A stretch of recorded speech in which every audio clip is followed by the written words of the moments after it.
Boa noite, pessoal. Sejam muito bem-vindos à nossa live Como Investir para Aposentadoria. Muito obrigado pela presença de todos. É um prazer enorme ter vocês aqui. Temos 10 minutinhos aí para que mais pessoas conseguissem entrar, mas vamos lá para a gente não estourar o tempo também, tá?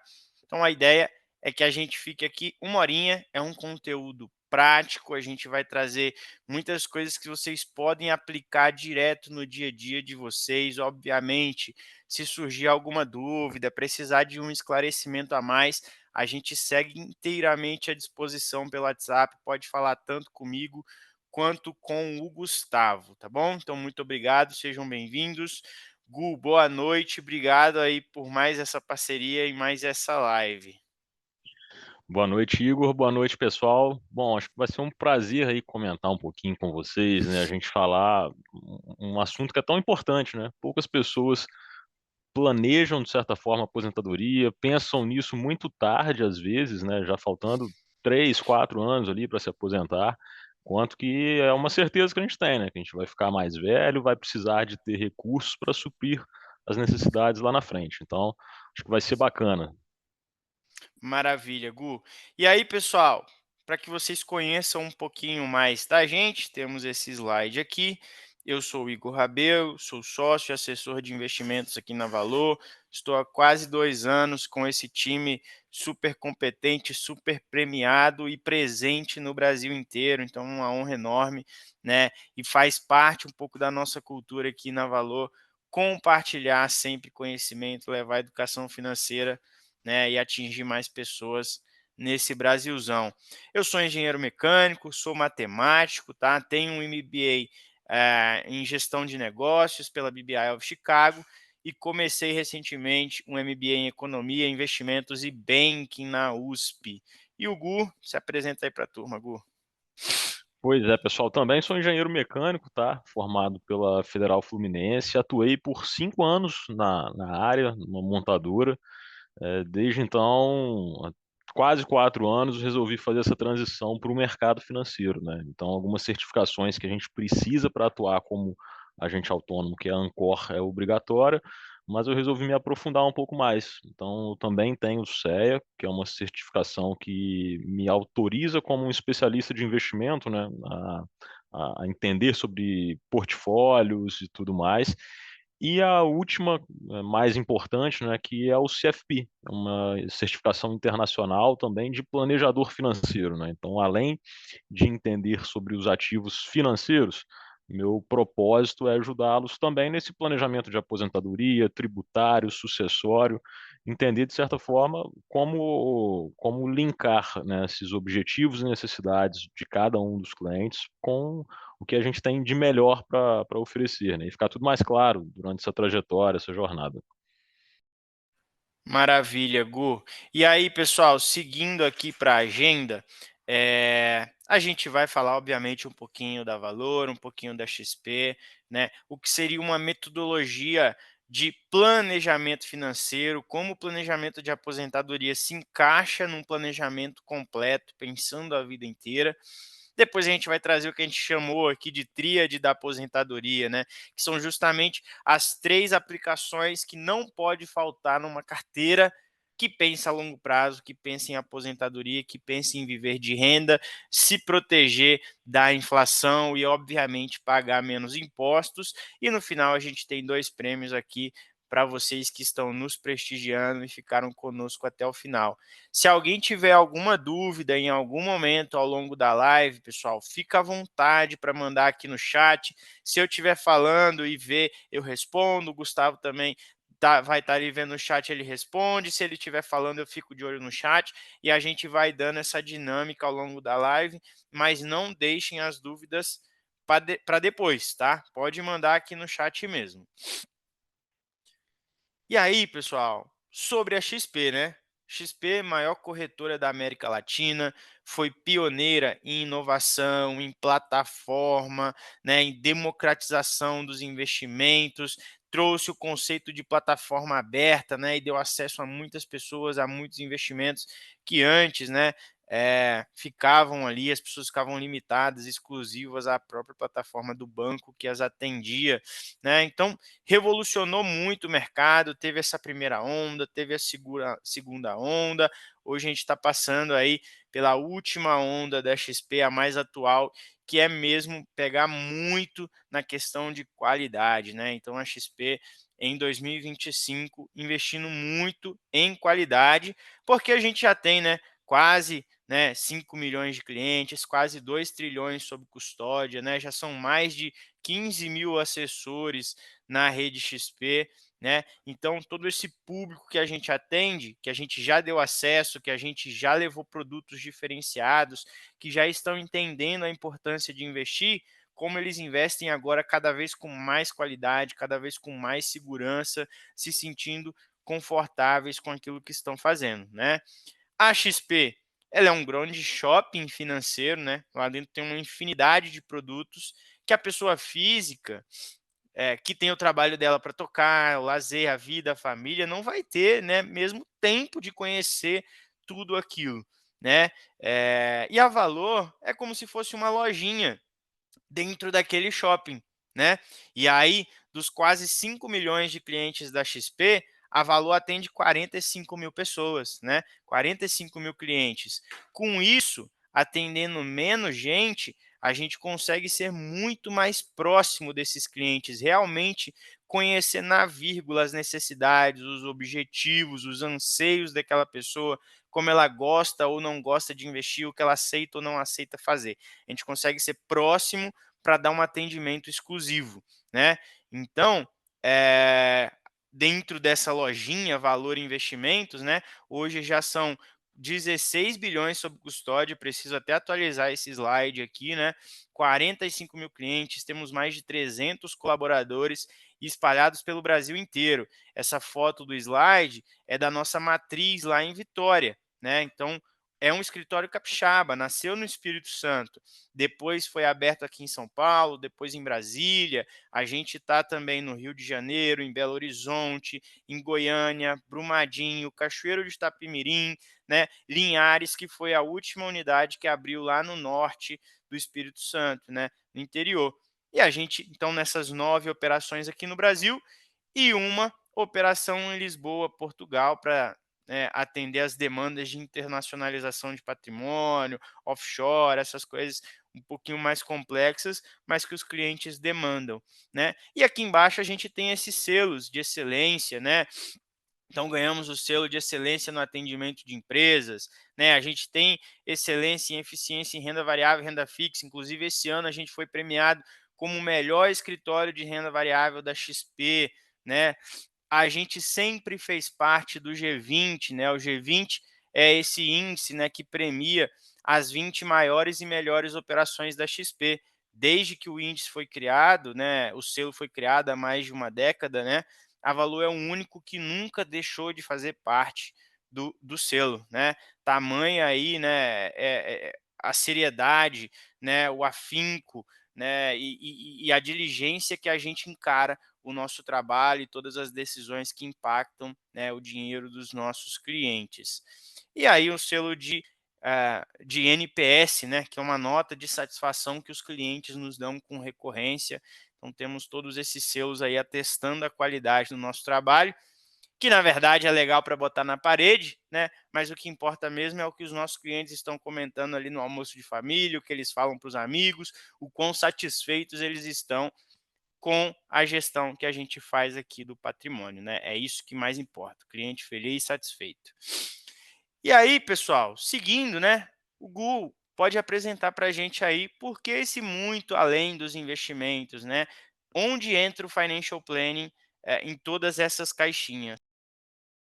Pois é, pessoal, isso daqui é muito legal, né, porque eu acho que o Igor comentou um ponto super importante, que eu acho que a XP vem pregando agora, né, mas a gente já faz isso há muito tempo, desde os primórdios aqui, quando começamos a atender o cliente, entender, na verdade, que o nosso papel era muito mais do que ser aquele cara que ia mostrar ativos onde esse investidor iria ali ter uma boa performance e tudo mais. A gente começou a entender de fato que a gente precisava solucionar problema, né, para esse investidor, ajudá-lo nessa jornada. Então, quando a gente abre esse leque para entender dos principais componentes de um planejamento financeiro, né, aonde a gente pode ser uma fortaleza para esse cara, isso daí muda o jogo, né. Então, basicamente, quando a gente fala no planejamento financeiro, a gente divide ele em 6 principais componentes. Planejamento financeiro, que é entender se você está superavitário, está deficitário, aquela gestão de orçamento mesmo, né. Investimento, que acaba sendo o nosso core business, é o dia a dia, é a gente entender sobre portfólio. Geralmente o cliente que já está superavitário, ele está procurando justamente os investimentos, né, ele quer ter algum lugar para investir e seu dinheiro render mais do que rende hoje, né. Planejamento de aposentadoria, que ele casa bastante com os investimentos, né, mas é um passo atrás, na realidade, a gente vai entender necessidade, objetivo, como que vai ser a composição familiar, a condição de vida lá na frente, projetar, são soluções hipotéticas, né, mas muito importantes, porque casam muito bem com a solução para o investimento lá na frente, né. E a gente tem outras 3, né, que é a gestão de risco, né, entender como que está a sua proteção. Poxa, hoje, se acontecer qualquer coisa comigo e eu não for capaz de gerar renda, de gerar receita, minha família vai conseguir se manter? Então isso é importante de ser avaliado, né, a gente prezar por uma capacidade plena de geração de renda ao longo da vida, né. Planejamento fiscal, seja via investimento, né, escolher investimentos que você pode ter um benefício fiscal ao pagar menos impostos, seja num próprio veículo de previdência, né, que você também tem uma condição de restituir, ou até algo um pouco mais sofisticado, né, pensar numa constituição de holding, dependendo do patrimônio desse cliente, que é muito importante. Por último, né, planejamento sucessório, quando você já entendeu um pouco da sua aposentadoria, já tem lá seus filhos, já sabe o que que você quer daqui para frente, qual que é a forma de gerar o menor impacto na hora dessa transmissão de bens, né. A gente sabe que um planejamento sucessório não realizado, ele morde ali, né, cerca de 20% do patrimônio de uma pessoa que ela levou a vida inteira para constituir, né, então não é isso que a gente quer. Acho que um plano bem feito é extremamente importante. Mas a ideia hoje, né, é justamente a gente focar no ponto de planejamento de aposentadoria. É impossível a gente falar de tudo num tempo tão curto, né, mas eu acho que esse acaba sendo um ponto principal, né, e é o que a gente vai comentar mais hoje. Maravilha, Gustavo. E aí, seguindo, pessoal, a receita ao longo da vida como introdução aí para o nosso assunto. Pode seguir, Gu. Isso aqui é essencial, pessoal, para vocês entenderem, né. Basicamente, o que que a gente tem? Ao longo de uma vida, a gente começa com os nossos pais, né, na maioria das vezes, majoritariamente como responsável pelo nosso sustento, e durante o ciclo da vida, a gente vai crescendo, estudando, fica economicamente ativo, é quando começa, de certa forma, a nossa produção de recursos, né, a gente começa ali na adolescência barra fase adulta até ficar idoso, e nesse momento a gente começa a diminuir, de certa forma, essa produção de recursos, né. Seja porque a sua aposentadoria da previdência social não é o suficiente, às vezes você ganhava mais enquanto estava economicamente ativo, mesmo que não ganhasse mais, né, tinha lá seus benefícios, tinha, um plano de saúde, ticket alimentação, vale transporte, enfim. Então isso acabava, no somatório, sendo um maior atrativo, né. E a gente entende que ao longo do tempo, o que você não quer é justamente perder essa capacidade, né. Você imagina, na melhor fase e de certa forma onde você mais quer aproveitar ou precisa de cuidados, você ter um impacto detrator financeiro, isso, machuca bastante, né. Então, basicamente, olhando esse ciclo de vida, a gente tem uma fase ali onde a gente produz mais, e isso é importante de vocês terem pautado, né. E aí, um ponto que é bacana, quando a gente olha basicamente sobre essa estrutura de renda, né, a gente pauta em alguns casos aqui. A gente tem uma renda que é não oriunda do trabalho, que é esse gráfico em amarelo, essa linha em amarela que vocês podem observar. A gente tem a renda que é proveniente do trabalho, né, e a linha verdinha, né, ou azul mais claro, eu vou explicar depois. Quando a gente enxerga aquele slide anterior, que a gente tem aquele ciclo produtivo, ele casa direitinho com essa renda proveniente do trabalho, né. Quando a gente para analisar os anos se passando, quando você está produtivo. Por que isso? Porque de certa forma você não tem nenhum recurso acumulado mesmo, faz sentido você não ter nenhuma fonte de renda que não seja da sua atividade principal, né, econômica. Então você começa ao longo do tempo se desenvolvendo, vai ganhando menos, aumentando ali a sua receita ao longo do tempo, porque você está investindo em você, né, e se profissionalizando, deixando ficando mais, eh, com maior expertise mesmo no seu negócio, para gerar mais renda. Ao mesmo tempo, o que que é muito bacana, né, se você faz um plano financeiro bem estruturado, você consegue também acumular recursos ao longo do tempo, e aqui, apesar de talvez na escala não estar tão, da maneira mais coerente, né, mas a gente percebe que existe um crescimento exponencial. Ao longo do tempo, você percebe que o que você poupa ele costuma ser menos impactante do que, de fato, o montante já acumulado e o quanto ele cresce ao longo do tempo. E qual que é o grande ideal disso, né? Que se você tiver uma renda proveniente do trabalho que diminua ao longo do tempo, a soma de todas as rendas, que é justamente essa linha de cima, ela seja pelo menos igual ao pico que você tinha lá enquanto você estava no trabalho. O ideal, né, se você obviamente conseguir montar um plano muito mais estruturado, é que isso continue crescente, né, você tenha sempre, uma renda que cresce além da inflação e também mesmo que consuma ela, é importante que o acúmulo seja um pouco maior também, né, do que o juro real proveniente dessa fonte de renda acumulada, desse recurso acumulado. Então, aqui eu acho que a gente vai ter um pouco da composição, e é justamente o que o Igor vai falar, sobre os ativos que fazem sentido, pensando justamente num momento em que você vai utilizar dos ativos acumulados, né, para viver de renda. Isso vai ser bem interessante, né, a gente vai pontuar um pouquinho deles. Maravilha, Gustavo. E aí, pessoal, o de importante de você levar em consideração daquele gráfico anterior é que, apesar de às vezes parecer longa, a gente tem uma janela finita de tempo onde a gente pode rentabilizar, aumentar, crescer esse patrimônio. Porque geralmente no início a gente desconsidera, né? Salvo aquelas pessoas que recebem herança, mas você desconsidera aquele período inicial e depois ali, né? Tem o finalzinho também que você deixa de ter a renda principal e aí vai ser só o rendimento do patrimônio mesmo. Então, uma janela finita de tempo.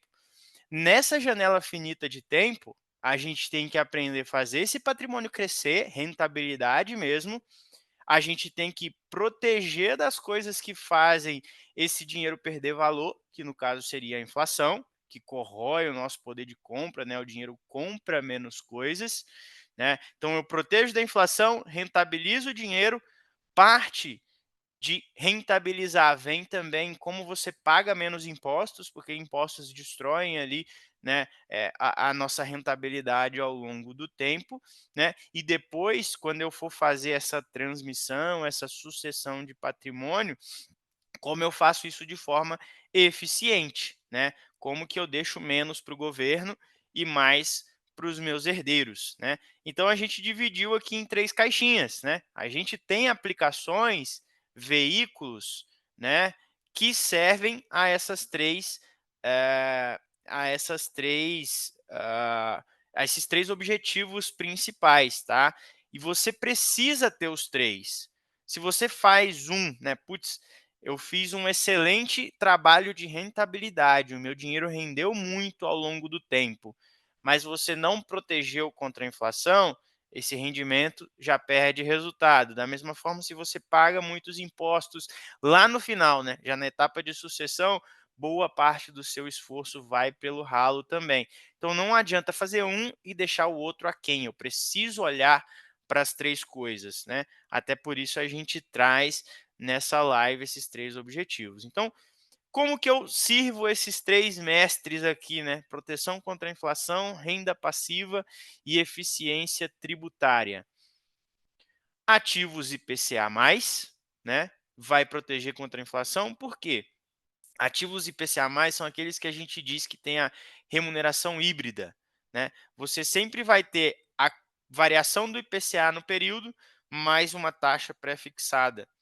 Então, digamos que eu tenho um ativo IPCA mais 6, né? Se o IPCA tiver 2, ele vai te pagar 2 mais 6, te pagou 8, né? Mas 2 ali foi só inflação, não conta, né? Seu dinheiro não vale mais aquilo. Então, rentabilidade real 6. Se a inflação no período foi 10, ele vai te pagar 10 mais o 6. Te pagou 16. Nossa, 16. Quanta rentabilidade? Não, 10 foi só de inflação. Então, rentabilidade real 6. A maravilha dos ativos IPCA+, é justamente isso. Quando você olha a rentabilidade nominal daquele título, ele já está te entregando rentabilidade real. Eu sei que o meu dinheiro vai render 6% ao ano. E ele me protege porque, independente de para onde a inflação for, ele está corrigindo por esse vilão, né? Diferente de quando você tem outros ativos, vamos pegar o CDI que todo mundo gosta, né? Nossa, meus ativos pós-fixados aqui renderam 15% esse ano. Na verdade, não. Se você for pegar ali, pô, deu 5,5% de inflação esse ano. Então só rendeu 9,5%, né? Então as pessoas esquecem de fazer essa conta da rentabilidade real, que não é óbvio, não é exatamente um menos o outro, por serem juros compostos, mas dá para a gente fazer essa continha de padeiro só para ter noção de grandeza, né? Como eu tenho renda passiva, ah, muitas pessoas acreditam que coloquei o meu dinheiro, ele rendeu, né, acumulei lá uma quantia e aí depois eu passo a resgatar, né? Isso é interessante? É melhor do que não ter rentabilizado o dinheiro. Mas quando você começa a resgatar, você vai tirando da carne, né? Vai tirando do principal. E isso tem um limite, né? Quando a gente olha para fundos imobiliários, né, você pode pensar como se fosse um imóvel mesmo. Eu tenho esse patrimônio que está ali em fundos imobiliários, ele continua rentabilizando, meu imóvel continua se valorizando com o tempo, da mesma forma as cotas de fundos imobiliários, mas mensalmente ele vai me dar um fluxo mensal de pagamentos, os famosos dividendos, né? Vai entrar um dinheiro a mais na conta, né? Então eu não vou precisar tirar do principal para receber esse valor. Então isso é muito bacana, porque eu mantenho o meu patrimônio crescendo e recebo ali aquele pagamentozinho mensal. Então, ao invés de como no primeiro caso, que vai diminuindo o principal, nos fundos imobiliários ele vai aumentando, né? Então essa curva é muito interessante. E ainda melhor, porque os dividendos, né, os aluguéis dos fundos imobiliários são isentos de impostos. Então a gente atende ali, né, os três objetivos ao mesmo tempo. A gente rentabiliza, a gente recebe renda passiva e a gente paga menos impostos. Então, fundos imobiliários é uma classe de ativo, é um veículo muito interessante para a aposentadoria. As pessoas não deveriam desconsiderar o poder dessa classe de ativo, tá? Porque diferente de um imóvel, né? E aqui eu não estou falando que tem que ter só um e não ter o outro, tá, pessoal? Um, um investidor diversificado, ele vai ter o imóvel dele, vai ter um outro de aluguel, mas vai ter fundos imobiliários também. Por quê? Fundos imobiliários têm muito mais liquidez do que imóveis, né? Todo mundo, pô, imóvel valoriza pra caramba, é muito bom, mas na hora que você precisa vender, geralmente dá um pouquinho de trabalho, né? Então você não tem essa questão da liquidez, você vender uma cota de fundo imobiliário em 2 dias ela está na sua conta, né? E você não tem dor de cabeça, né, com a gestão desses imóveis. E o imóvel, você recebeu o aluguel, você tem que declarar lá na declaração anual do imposto de renda, né, aquele recebimento.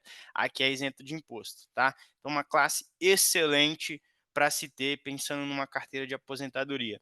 Previdência privada. Esse veículo, né, tem muito estigma em relação a ele, né?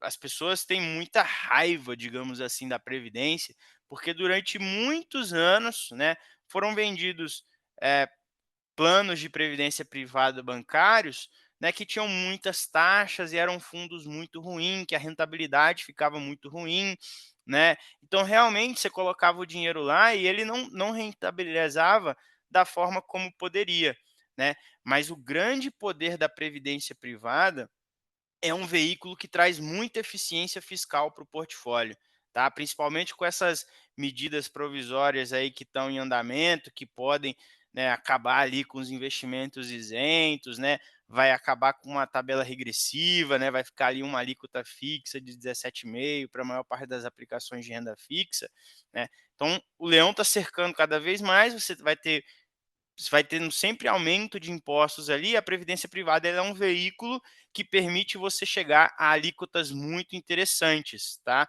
E diferente das previdências de bancão, que ainda existem hoje, né? Mas as pessoas estão mais espertas com isso, né? Hoje você não tem aquela maioria daquelas taxas que destruíam a rentabilidade e existem excelentes fundos de investimento, né? Que a gente vai mostrar mais para frente também, que pô, um fundo muito conservador de previdência entrega ali com recorrência 105, 106, 110% do CDI. Então, o meu patrimônio está crescendo, está rendendo bem, eu vou pagar menos impostos, e aí tem o grande benefício aqui, que seria o foco no caso de sucessão, que é você não precisar passar por inventário e você não ter que pagar o ITCMD, né?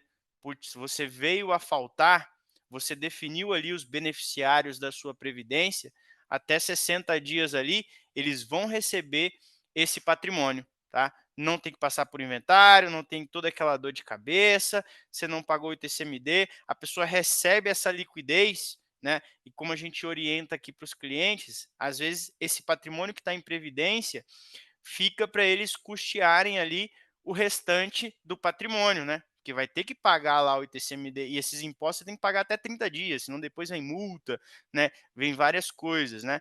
Então você deixa ali um capital em previdência, veio a morte, o cliente recebe, o filho, o herdeiro recebe essa liquidez e usa isso para pagar os impostos, para pagar as custas advocatícias, cartorárias, para ter acesso ao restante do patrimônio, né? Imóveis, enfim, todo o resto. Então, esse é um geralzão, e agora a gente vai entrar aqui no detalhe cada um deles. Começando com os ativos IPCA+, tá, pessoal? Eu dividi aqui, né, na casinha lá em cima, eu botei a imagem, né, de algo que remete a uma instituição, e embaixo ali, né, algo tentando remeter a empresas.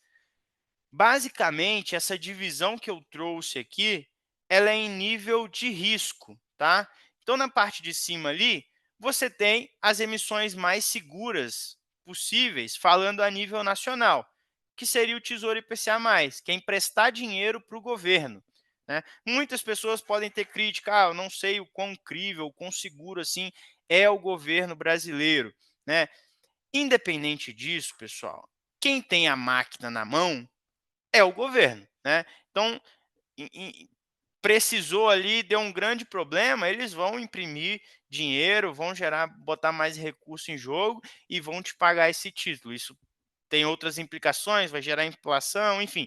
Mas o ponto aqui é que, falando a nível nacional, é o nível de emissão mais seguro que tem, tá? Porque para dar problema no governo, tem que dar problema em tudo antes, né? Então vai ser o último a quebrar ali, digamos assim, né? E a gente tem as LCIs e LCAs, que são emissões bancárias.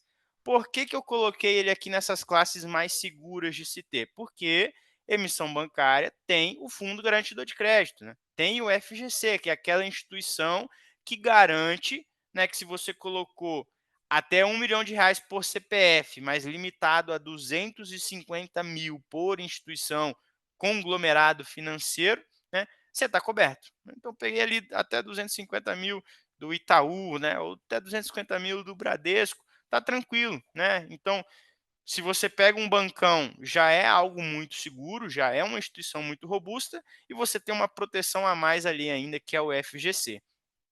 E os CRIs, CRAs e debentures, né, eh, eles são emissões de crédito privado, que a gente chama, né, que você vai emprestar dinheiro para a empresa. E aí, se essa empresa quebrar, você perde o capital investido, né? Aqui não tem nenhum tipo de proteção adicional, não tem FGC, né? Então ali você está colocando realmente o seu capital em risco.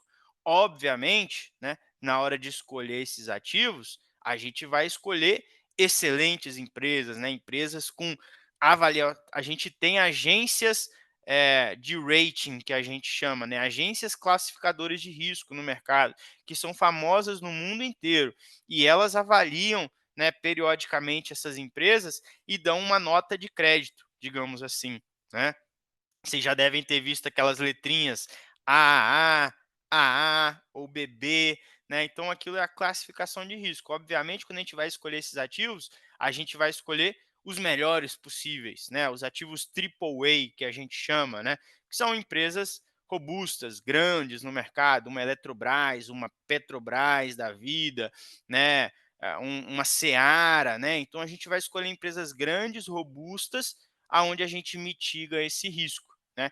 E obviamente isso a gente vai controlar a exposição ali também. Mas esses detalhes técnicos acho que a gente pode deixar, né, para uma conversa mais profunda. A ideia aqui é separar em nível de segurança. E por que eu fiz essa separação em nível de segurança? Porque, né, aqui já trazendo rentabilidade mesmo, isso aqui é falando de hoje, tá? Se você for comprar um título público hoje, você vai encontrar uma rentabilidade na faixa de IPCA mais 7,3. Pessoal, isso é muito bacana. IPCA mais 7,3, você está garantindo uma rentabilidade real de 7,3 ao ano. Daqui a pouco eu vou mostrar um gráfico, vocês vão ver que isso é muita coisa, tá? Muita coisa mesmo.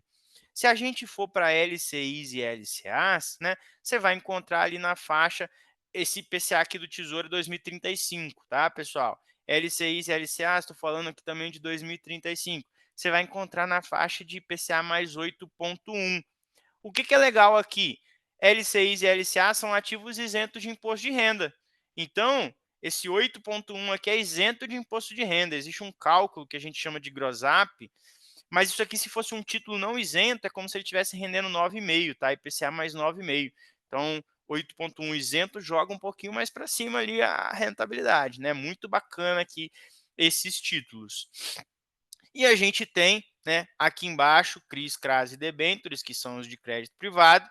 Você vai encontrar na faixa de IPCA mais 9, né? CRIs e CRAs são isentos de imposto, então tem esse cálculozinho do gross up também, seria esse IPCA mais 9 aqui seria equiparável a um CDB de 10,6, né? IPCA mais 10,6, por exemplo, né?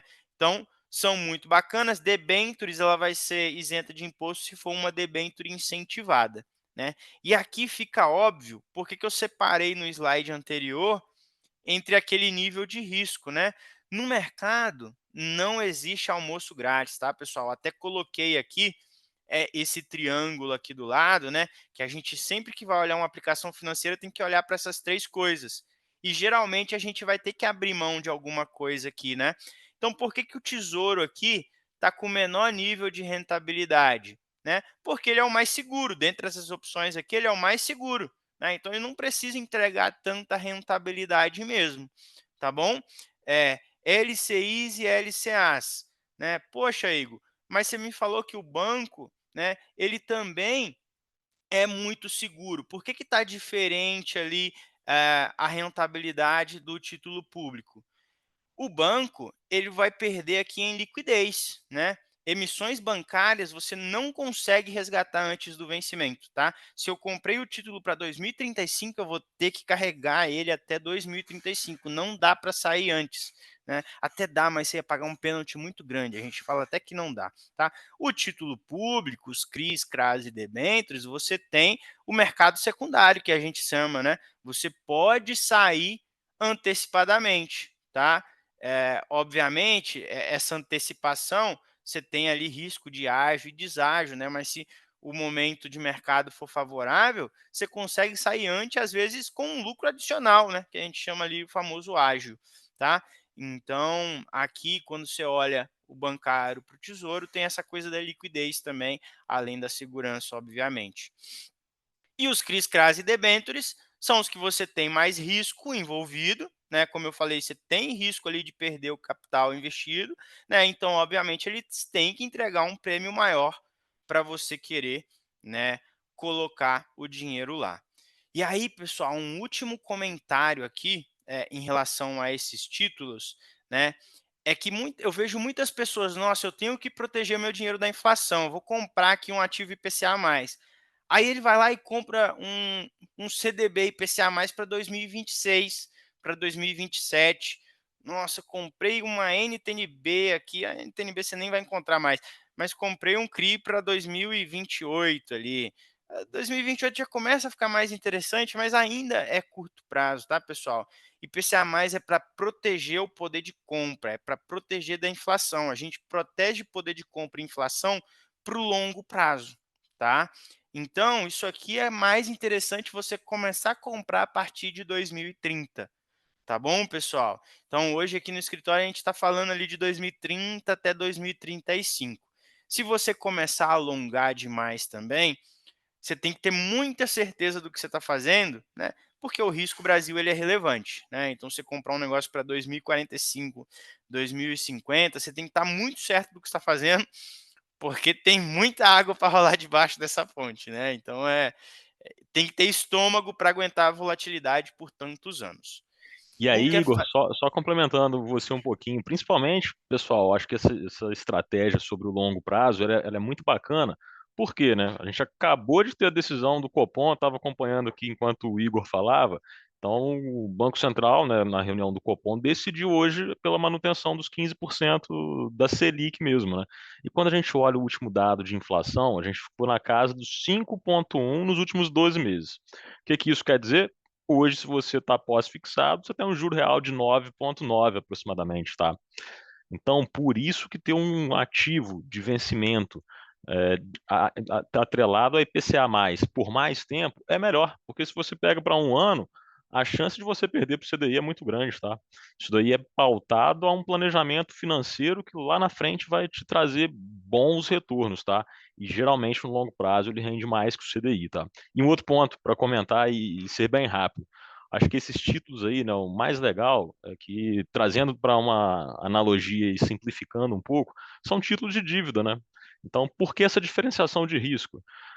Poxa, quando você empresta ao Tesouro ou ao banco ou uma empresa, essa instituição está te prometendo uma taxa perante aquele tempo que você contratou. Então imagina o oposto, né? Por que que o crédito consignado, né, aquela pessoa que tem lá o aposentado, ele toma um crédito consignado, por que que o juro para ele é menor? Porque é muito menor o risco para o banco também de uma inadimplência, né? Ele já te retira ali na fonte. Então é tão simples quanto isso, né? A gente parar para analisar é como se fosse um título de dívida mesmo. Só que nesse caso, né, é a instituição quem deve ao investidor. Maravilha, Gustavo. Seguindo, pessoal, esse slide aqui é para falar o quanto a NTNB, né, que é o Tesouro IPCA+ ali, né, o mesmo título, né, o quanto ela é oportuna. Esse slide aqui, essa foto, esse gráfico, ele está até desatualizado, que isso era do meio do ano passado. Mas a ideia principal aqui ela é muito válida, né? Esse gráfico ele traz que a gente só encontrou a NTNB pagando IPCA+6 até 6,5, né, na faixa de IPCA+6 até 6,5, em 10% do tempo nos últimos 5 anos. Então, você pega 5 anos, só 10% do tempo foi possível encontrar nessa faixa de 6 a 6,5.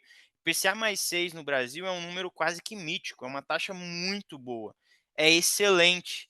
E a gente, do meio de 2024 para cá, está encontrando IPCA+7, IPCA+7,5, chegou a bater IPCA+8, né? Emprestando para o governo, que é o emissor mais seguro a nível nacional. Então é uma taxa muito boa, com muita segurança, né? É assim uma janela de oportunidade muito boa, né? Que tende a começar a se fechar, né? Os juros começando a cair, as coisas começando a controlar mais, isso aqui vai arrefecer, né? Então você pega um título para 2035 e trava uma taxa de IPCA+7,5. Cara, isso é maravilhoso. Você está com 1,5 acima do que já é considerado um número excelente no mercado. Então a gente está numa janela muito boa para os ativos IPCA. E aqui do lado, em amarelo, né? Em 2016, quem comprou ali um IPCA+6 e vendeu em 2019, apenas 3 anos depois, o cara colocou 50% de rendimento no bolso. 50% em 3 anos é muita coisa, gente. Assim, é uma coisa que não dá para desconsiderar, tá? Aí aqui eu trouxe exemplos, né, de ativos de crédito privado que você consegue encontrar na plataforma da XP, né, como eu disse, ó, só emissores muito seguros, empresa muito robusta, né, Petrobras, Eletrobras, Sabesp, né, BRF. Então aqui ele tem a taxa, ó, que dá para encontrar hoje, 6,3, 6,60, né, e aqui o gross up, que é aquele cálculo, né, que é quanto seria a rentabilidade, né, para eu comparar com um ativo que tem imposto, um CDB, por exemplo, né, seria um CDB de 7,6, né, no caso de Petrobras, um CDB de 7,9 no caso de Eletrobras. Então, aqui só alguns exemplos de títulos que vocês podem entrar na plataforma e comprar, que é muito tranquilo, muito seguro, tá? Opa, aqui pulei um, né? E aí, já entrando agora, pessoal, então passamos a caixinha de ativos IPCA, proteção contra a inflação, vamos para a caixinha de renda passiva, tá? E aqui a gente tem uma palestra inteira só para falar de fundos imobiliários, então vai ser um desafio reduzir aqui, né, a poucos slides. Mas vamos lá, pessoal, qual que é a ideia do fundo imobiliário? Ao invés de eu, pessoa física, passar um tempão ali acumulando os meus 200, 300 mil reais e ir ali, né, escolher um imóvel para comprar, né, e aí concorda comigo que vai ser um imóvel só, né, eu vou estar correndo o risco de mercado ali daquele imóvel super concentrado, né, digamos que eu comprei um apartamento de 300 mil reais. Se o meu inquilino sai do nada, né, até eu arrumar ali, né, um outro inquilino para colocar, eu estou ficando sem a renda, né, é uma vacância física, é uma vacância financeira, né, e fica totalmente atrelado à minha competência para escolher aquele imóvel também, né. Obviamente tem algumas pessoas que têm uma competência um pouco maior, mas se você for pegar na média, né, escolher o imóvel ali é um hobby das pessoas, né, a atividade principal é outra, né.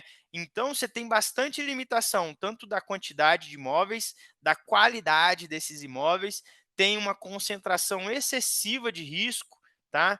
E isso te deixa ali à mercê daquela quantia de dinheiro que você tem. Quando a gente vai para fundos imobiliários, a gente pega esse dinheiro de várias pessoas, de um monte de pessoas físicas, né, junta esse dinheiro e entrega para uma equipe de gestão profissional, né, que é a gestora.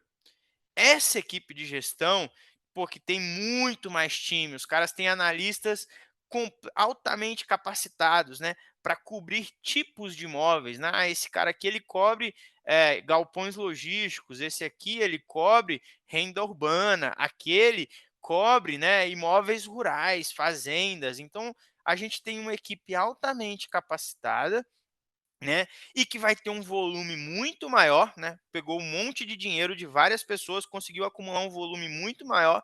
Com esse volume, eles vão conseguir comprar muito mais imóveis, né, então diversifica ali o seu risco, né, tá separado em vários imóveis e você consegue acessar imóveis de muito mais qualidade, né, em vez de eu ter um apartamento, eu vou ter 20 galpões logísticos, eu vou ter 20 shoppings, eu vou ter várias fazendas no meu portfólio, né? Então, essa equipe de gestão, com esse volume, compra mais imóveis, consegue negociar condições melhores, preços melhores, né? A gente sabe que quando você tem mais dinheiro, você negocia mais, né?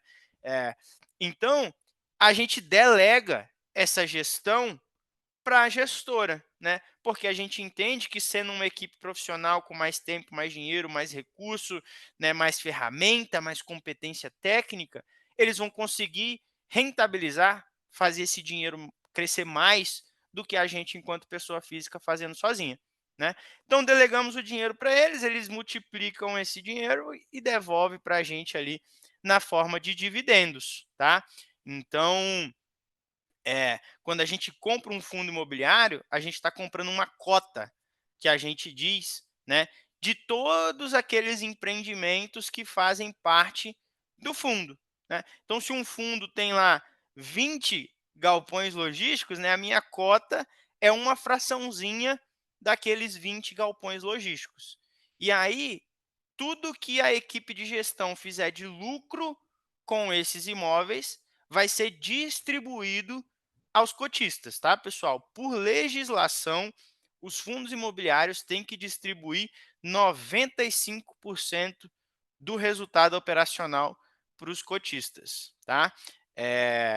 Então é isso, né? É uma forma, é um veículo de você acessar o mercado imobiliário, mas sem ter a dor de cabeça de você ter que escolher o imóvel, de cuidar dos problemas que invariavelmente aparecem, né?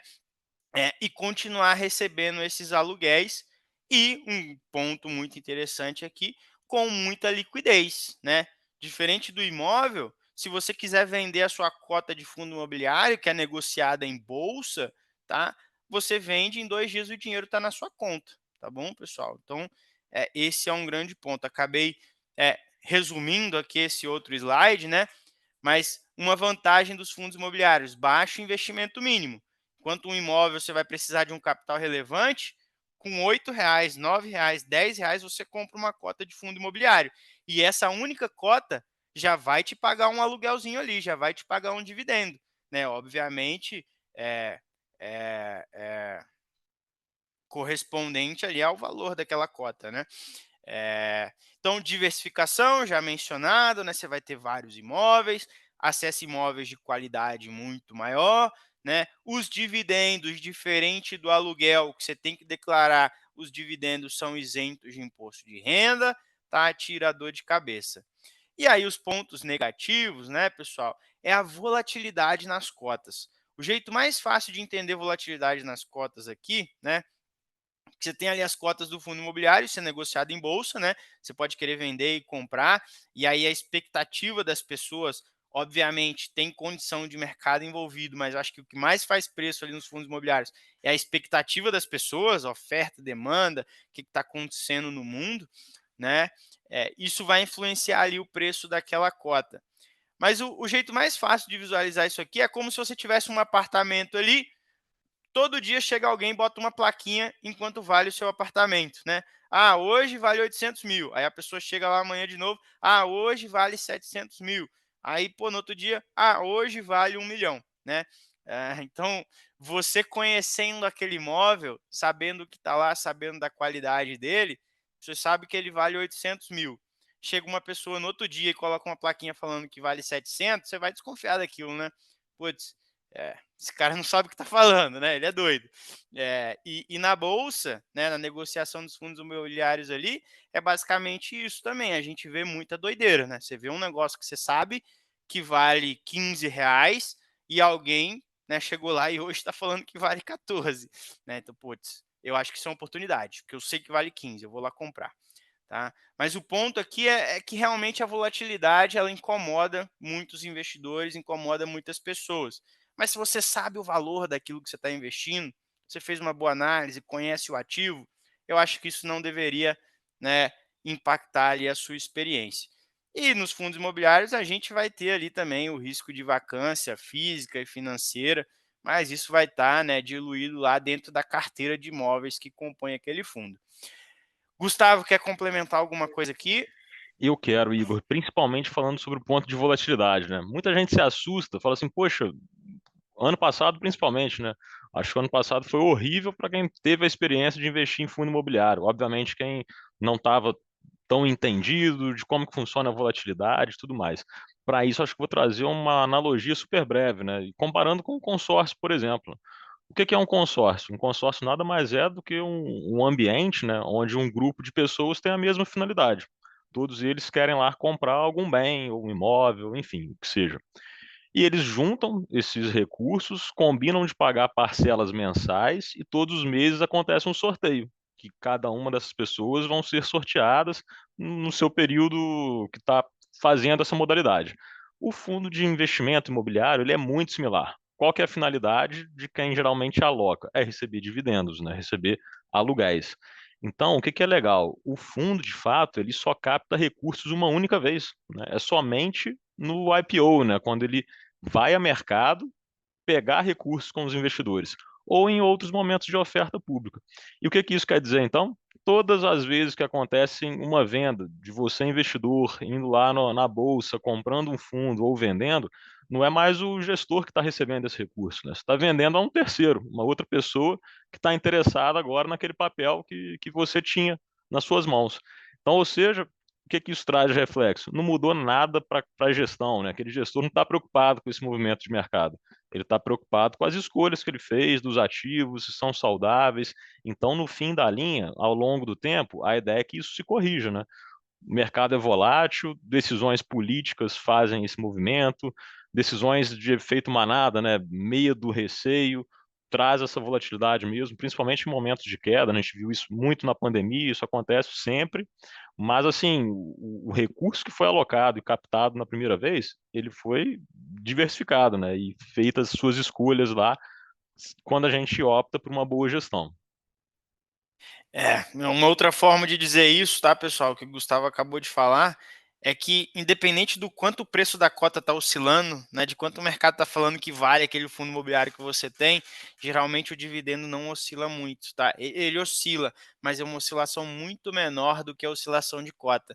Então o pau está quebrando lá na cota, mas todo mês o aluguel está caindo, o dividendo está caindo, e é isso que importa, tá?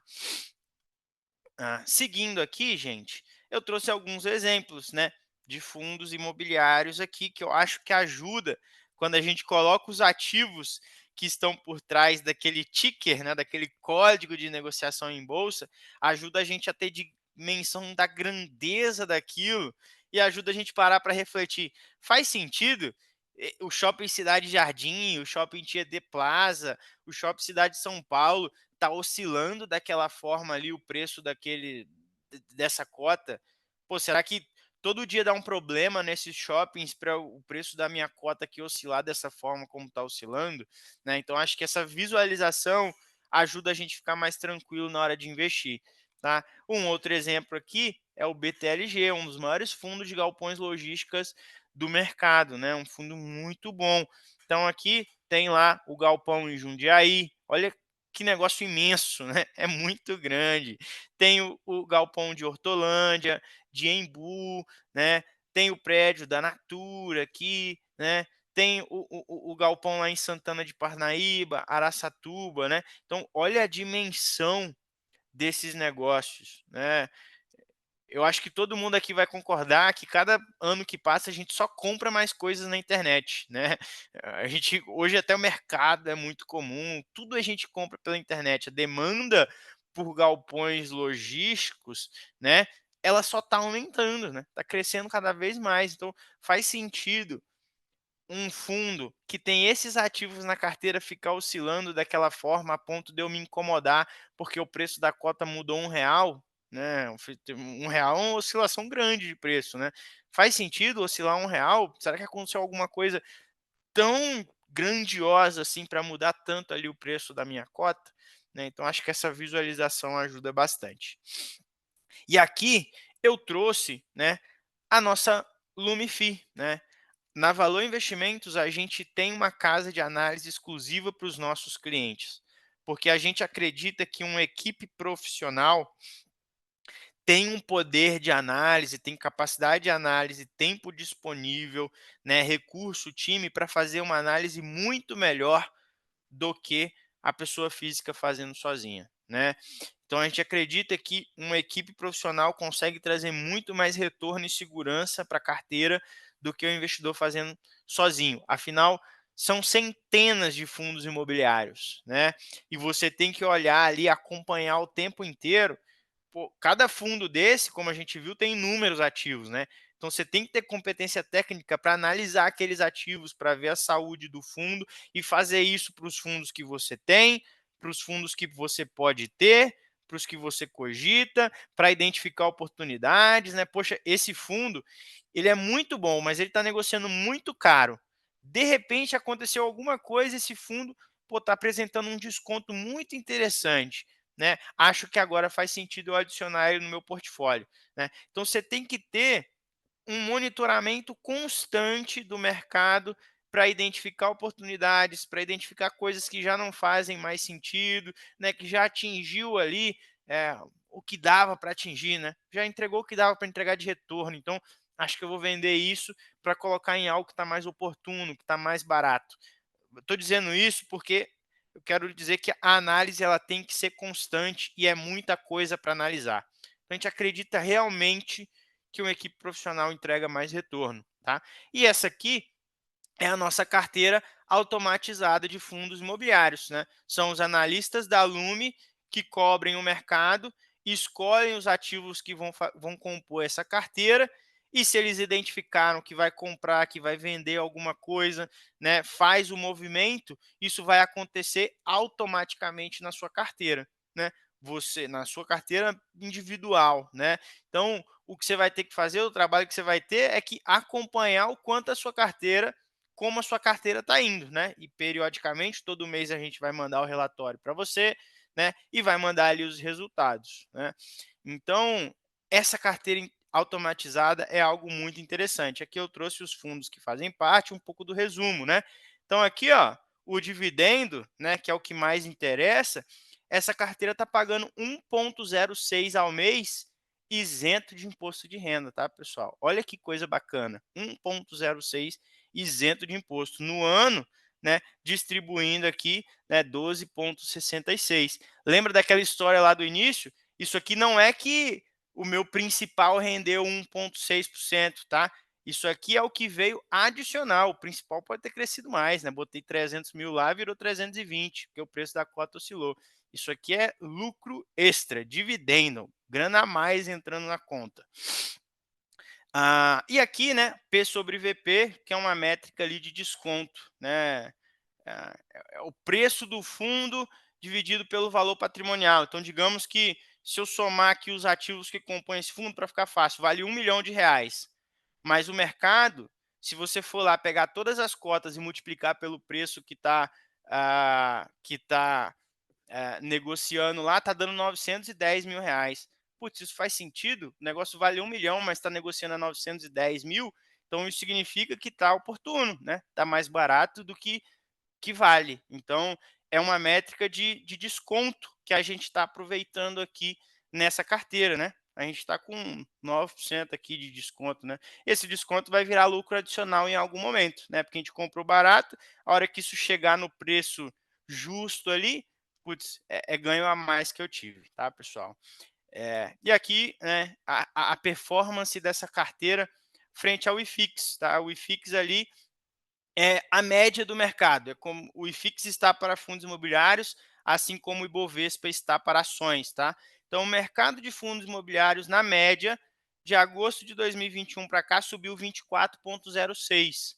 A nossa carteira subiu 42,46.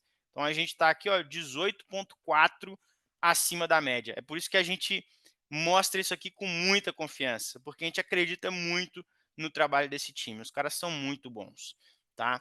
E uma simulação de quanto você receberia se você conseguisse, se você colocasse R$ 300 mil numa carteira como essa, tá? R$ 300 mil é um apartamento, né, razoável ali, é, e aí não sei, enfim, quanto R$ 300 mil daria de aluguel, vai depender de que região, de que lugar, de que cidade, mas obviamente tem lá todos os pontos e ainda você paga imposto, né? Aqui a nossa carteira de R$ 300 mil, ela ia te dar R$ 3.224,10 por mês, isento de imposto, tá? No ano teria te dado ali quase R$ 39 mil. Então é só uma simulação para você ter noção de grandeza do quanto daria para receber por mês, tá, pessoal?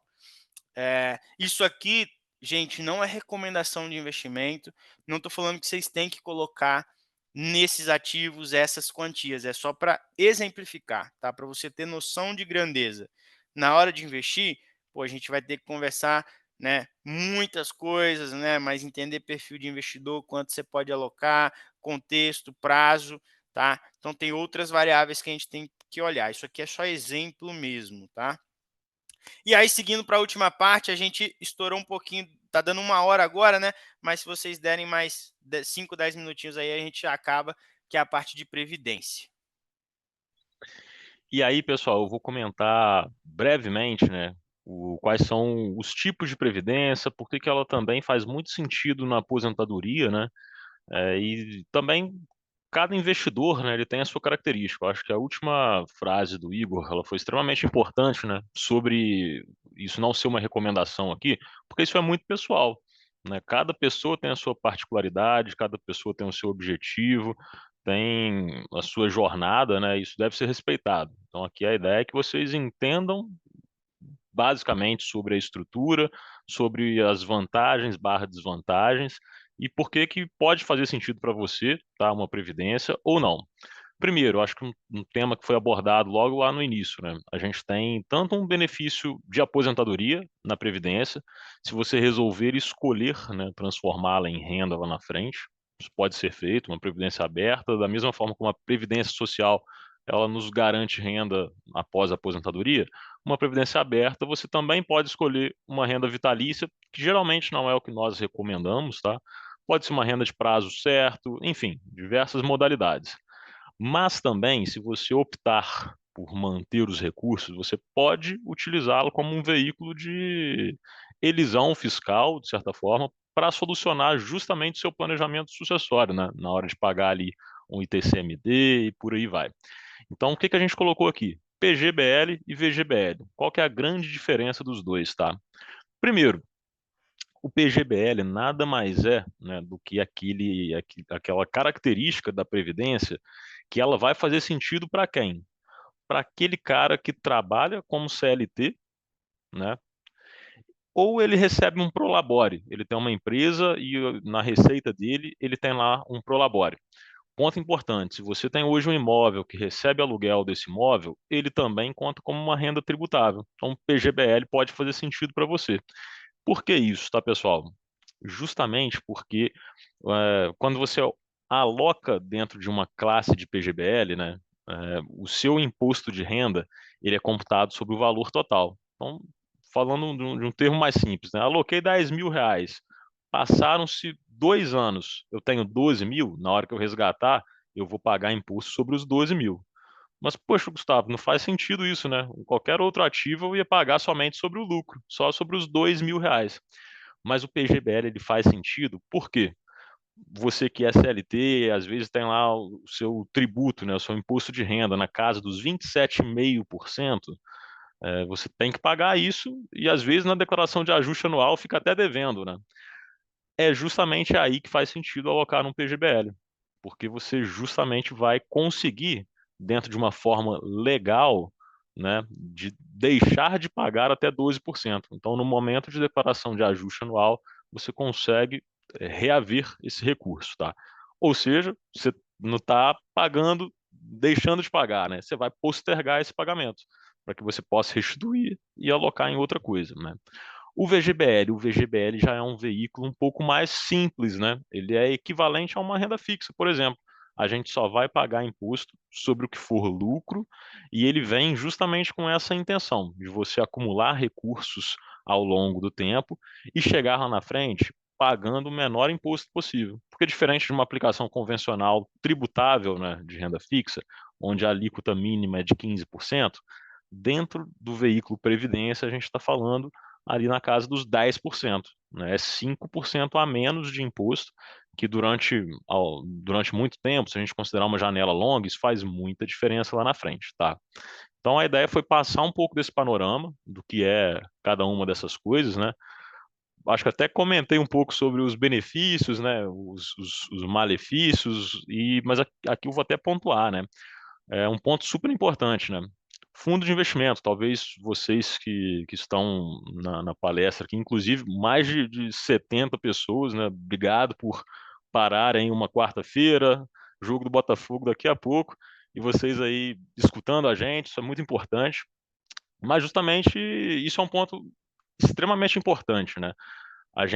Quem já tem veículo, fundo de investimento, já conhece o famoso come cotas, que é aquele tributo que o governo semestralmente ele incide, né, sobre o rendimento lá do cotista, para justamente ele poder arcar, né, para ele poder eh, tributar de certa forma e remunerar esses recursos. Porque o fundo, como ele não tem um prazo de validade, como um CDB ou um ativo de renda fixa, ele poderia ficar muito tempo sem nenhum tipo de cobrança de imposto e ser cobrado só lá no final. Então, o governo faz isso dentro dos fundos convencionais, né, o que a gente chama de fundo 175. Na Previdência, isso é isento e faz muita diferença lá na frente, tá, pessoal? Porque você só vai pagar, de certa forma, o imposto. Imagina, se ficar 20, 30 anos com a Previdência, vai ser tudo lá no final. Não ficou a cada 6 meses descontando um pouquinho, né, o que atrapalha a sua rentabilidade ao longo do tempo. Né? Eu acho que essa parte também da liberdade de contribuição é super importante. Você pode alocar um valor alto no começo e depois pode fazer um aporte mensal ou não, pode ser um esporádico, uma vez no ano. Então você pode fazer da maneira que achar eficiente para você. Isso é o mais bacana, né? Possibilita esse planejamento sucessório, né? Justamente pela isenção de TCMD na transmissão desse ativo, o que é muito bom, né? Porque como ele está dentro de uma modalidade de seguro, né? Dentro de uma, como se fosse um ativo de seguridade, no momento que esse investidor venha a faltar, a família entra com um sinistro, né, como se fosse um seguro de vida mesmo, e vai demorar essa avaliação, eles vão pedir a documentação, estando tudo certinho, é o prazo de cotização do fundo. Se for um fundo de D mais 5, em 5 dias está na conta do cliente, né, após tudo certinho. Um fundo D mais 30, 30 dias está lá. Então, isso é bacana, né? Traz, de certa forma, uma previsibilidade. E aí, a gente trouxe aqui um pouco justamente dos comparativos, tá? E pontuando novamente o que o Igor comentou, tá? Isso não é uma recomendação, a gente traz como exemplos, principalmente para aquelas pessoas que já foram muito machucadas pelo veículo, né? Porque no passado eram poucas instituições quem ofereciam essa estratégia, eram muitas taxas cobradas, né? Taxa de carregamento, taxa de entrada, taxa de saída, que hoje em dia, se algum fundo ou instituição que você estiver alocado ainda cobrarem essas taxas que não sejam de administração e performance, qualquer outra taxa relacionada a uma previdência, pode desconfiar, né? Isso daí já não é mais convencional no mercado, ninguém cobra isso, e você está, de certa forma, deixando dinheiro na mesa, né? Desnecessariamente. Então a gente mostra aqui basicamente algum comparativo, né? Onde a gente tem alguns fundos de outras casas frente ao CDI e um fundo de dentro da plataforma, né? Acho que a XP, como o Igor comentou lá no início, uma plataforma aberta, a gente tem vários gestores independentes, então não tem de certa forma que escolher nenhuma casa específica, né? Porque a gente tem essa flexibilidade, a gente tem acesso. Então são mais de 300 fundos de previdência na plataforma, né, da XP. Isso daí traz muita facilidade para você escolher o que melhor faz sentido para a sua estrutura. E esse é um exemplo de longo prazo, né? A gente está olhando ali desde 2020. Na realidade, nem é tão longo assim, né? Mas quando a gente olha isso, mesmo em cenário de estresse, né? Tivemos evento de liquidez ali de Americanas, Light, e ainda assim, o fundo ele traz uma boa performance. Tá? Então isso é bacana, porque quando a gente compara ali com os diversos benchmarks, a gente consegue enxergar uma boa performance. E Só aí, um complemento aqui, Gu, bem claro, rapidamente. Aqueles três fundos ali, pessoal, botei Itaú, Bradesco e Caixa, né? São três dos fundos mais famosos, né, de previdência aí do mercado. Todos ali têm mais de 3 bi sob custódia, tá? Dentro do fundo. Então são fundos muito grandes que até hoje têm muito recurso, mesmo com um desempenho tão ruim como aquele, tá? E aí um fundo que estava no slide anterior, né, um ponto que estava no slide anterior do Gustavo, é que, putz, o meu dinheiro está num fundo ruim, eu preciso carregar isso para o resto da vida?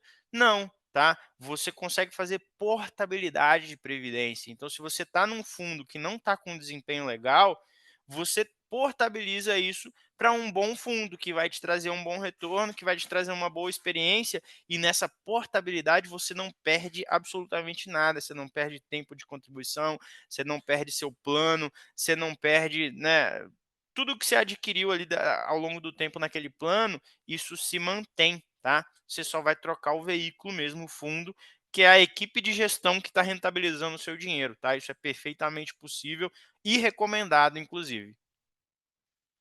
é um excelente tópico, tá, ô Igor? Isso daí eu acho que eu havia até esquecido de comentar ali nos benefícios, né? Mas é justamente isso. Eu acho que uma carteira previdenciária é aquela que você tem maior flexibilidade ao longo da sua vida como investidor para mudar o seu perfil.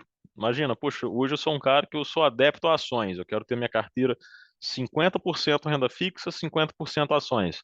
Se você movimenta isso dentro de portabilidades, né, da Previdência, você vai conseguir balancear a sua carteira sem ter que resgatar, pagar imposto, nada relacionado a isso, né? Mudou um cenário. Hoje eu acho que eu sou muito mais conservador do que, de certa forma, arriscado, né? Eu não quero correr tanto risco. Volta essa carteira de previdência para ativos mais conservadores. Então, como ele é um ativo de seguridade, né? A SUSEP, que é a autarquia quem regula a previdência, né? Ela fez justamente isso. Ela possibilitou, né? Ela enxergou, poxa, tem muito fundo de previdência ruim. Esse cara está investido ali há mais de 30 anos. Eu vou penalizá-lo, fazer ele pagar imposto para ele buscar novamente uma outra previdência e ter que esperar esse tempo para que chegue numa menor alíquota novamente? Não, deixa ele ter a flexibilidade de poder levar para a instituição que ele quiser, para o fundo que ele quiser, e a cada 60 dias para um fundo de investidor regular, ele pode fazer isso novamente, e a cada 180 dias para um fundo que é específico para investidor qualificado, né, aquele que tem mais de R$ 1 milhão e declara isso, você pode novamente movimentar. Então acaba sendo uma baita flexibilidade, né? E aqui nesse slide a gente fala um pouquinho sobre as carteiras, né? A gente, aquela mesma casa de análise que é exclusiva para os nossos clientes, que a gente colocou aqui, a gente basicamente consegue entregar isso, né? Fazer uma gestão também nas previdências. Então, aquela carteira mais conservadora, aquele cliente que busca bater um benchmark, que é o CDI, ao longo do tempo, né? A gente monta ali uma estratégia. Isso daqui é mais genérico, mas, puxa, às vezes o cara tem um valor menor, não faz sentido estar diversificado em tantos fundos. A gente monta algo extremamente personalizado, o que é muito importante, né? E faz muita diferença lá na frente. Então, muitíssimo obrigado pela presença de todos. Foi um prazer ter vocês aqui e espero que tenham gostado. Espero que a gente tenha conseguido agregar um pouquinho aí na vida de vocês, tá? Tendo dúvidas, fiquem à vontade para nos chamar no WhatsApp. Vai ser um prazer. Excelente noite, uma excelente semana. E Gustavo, fica aí para se despedir do pessoal também. Valeu, pessoal. Muito obrigado pela presença de todos, viu? Acho que é sempre um prazer poder comentar um pouquinho, né? Acho que a grande maioria, vi muitos clientes aqui conhecidos já, sei que alguns a gente já são bons promotores da ferramenta, né? Gostam bastante. Isso é bacana. A gente sabe que tem propósito, né? O que a gente está fazendo. Então, obrigado, pessoal. Boa quarta aí para vocês. Excelente restinho de semana.